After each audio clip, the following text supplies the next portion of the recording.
I'm dealing with an Iroquois story right now. There's a motif that comes in American Indian stories very often, what I call the refusal of suitors.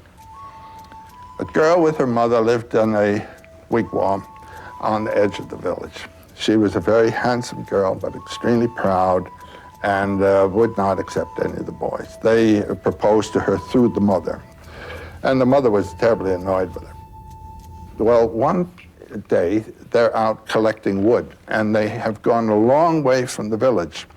And while they are collecting the wood, a terrific darkness comes over them. Now, this wasn't the darkness of night descending. When you have a darkness like that, there's some magician at work somewhere. So the mother says, well, let's gather some bark and make a little wigwam, a bark wigwam for ourselves, and collect wood for a fire, and we'd just spend the night here. So they do that, and the mother falls asleep. And the girl looks, and there's this magnificent guy standing there with a wampum sash, glorious, and feathers, and all this kind of black feathers. He says, I've come to marry you, and I'll await your reply. She accepts the guy, and the mother accepts the man. And he gives the mother the wampum belt to prove that he's serious about all this. So he goes away with the girl. She has acquiesced. Mere human beings weren't good enough for her, but here's something that really, so she's in another domain. Now the adventure is marvelous. She goes with him to his village, and they enter his lodge. The people in there greet her, and she feels very comfortable about it and all. And then the next day, he says, I'm going off to hunt.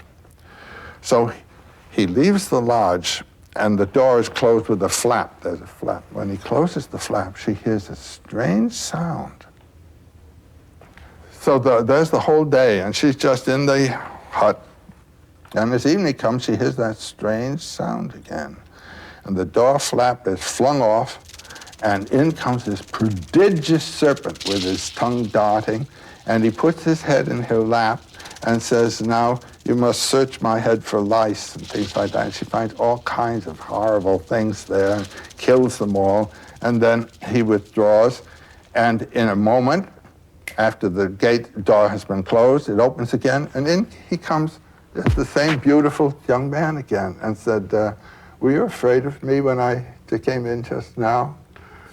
No, she said, she wasn't at all afraid. Next day, he goes off to hunt. And then she leaves the lodge to gather wood. And the first thing she sees is an enormous serpent basking on the rocks. And then another, and then another.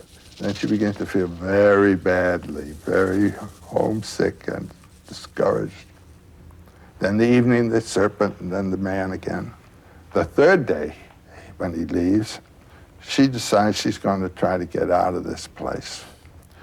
So she goes out, and she's standing in the woods thinking, and a voice speaks to her, and she turns, and there's a little old man there. And he says, darling, you are in trouble. The man that you've married is one of 7 brothers. They are great magicians. And like many people of this kind, their hearts are not in their bodies. There's a collection of 7 hearts in a bag that is hidden under the bed of the eldest to whom you are married. You must go get that, and then we'll deal with the next part of the adventure.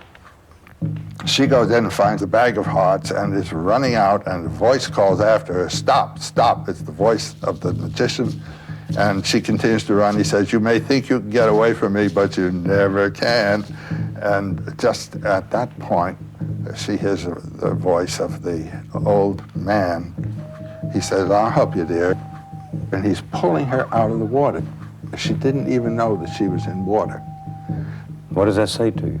That's to say you have moved out of the hard land, the solid earth, and are in the field of the unconscious.